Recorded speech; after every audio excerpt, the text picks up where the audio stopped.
In this lesson, we are going to be taking a look at the use of leverage in real estate. Properly used, OPM, that stands for other people's money, in this case a mortgage loan, increases your ROI, your return on investment. Example, we're going to take a $200,000 home, and in the first example here, we are going to put down 20% on the house. So you have 5-to-1 leverage, right? You put down 20%, you're borrowing 80%, you have a $40,000 down payment. That's 20% of $200,000. So you're borrowing $160,000.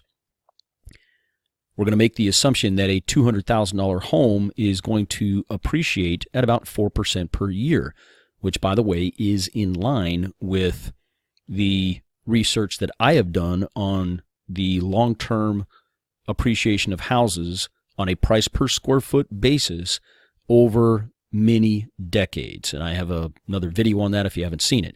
But in this example, we're going to use the research that I have done. So the long-term average of homes across the entire United States, 4% per year.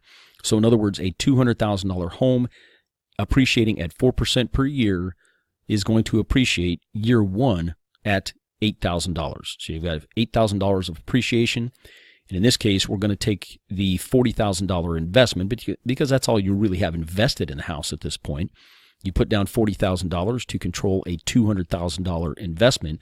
So you have an $8,000 appreciation on a $40,000 investment.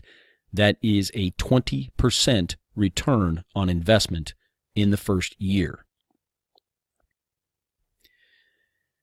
Now let's take a look at that same home, and let's look at what the ROI would be if you just did a 10% down payment.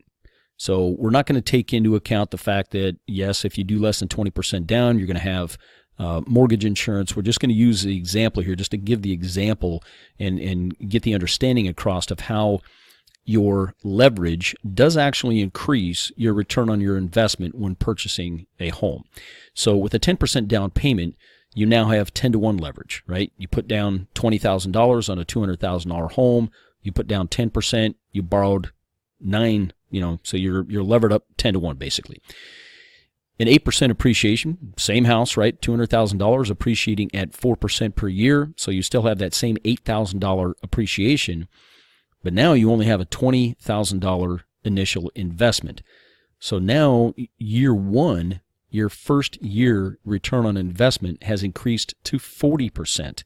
That's a double. So where you had a 20% ROI, if you put down 20%, now since you only put down 10% on the house, you're controlling a $200,000 house with only 10% down.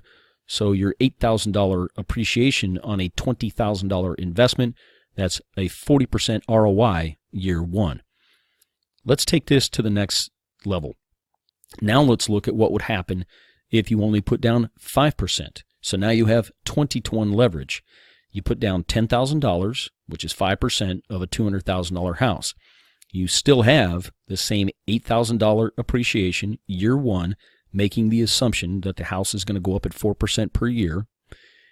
On that $10,000 investment, that now increases your rate of return to 80% year one.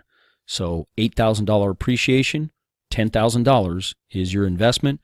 Year one in that house, your return on investment is now 80%. So this just gives you an example of how leverage works. It's the same in any investment, but in this case we're talking about real estate.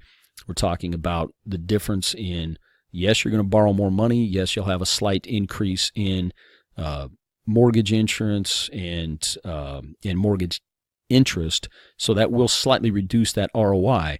But just to keep it simple, I just wanted to give you the example of what different rates of down payment would do to your first year ROI in real estate.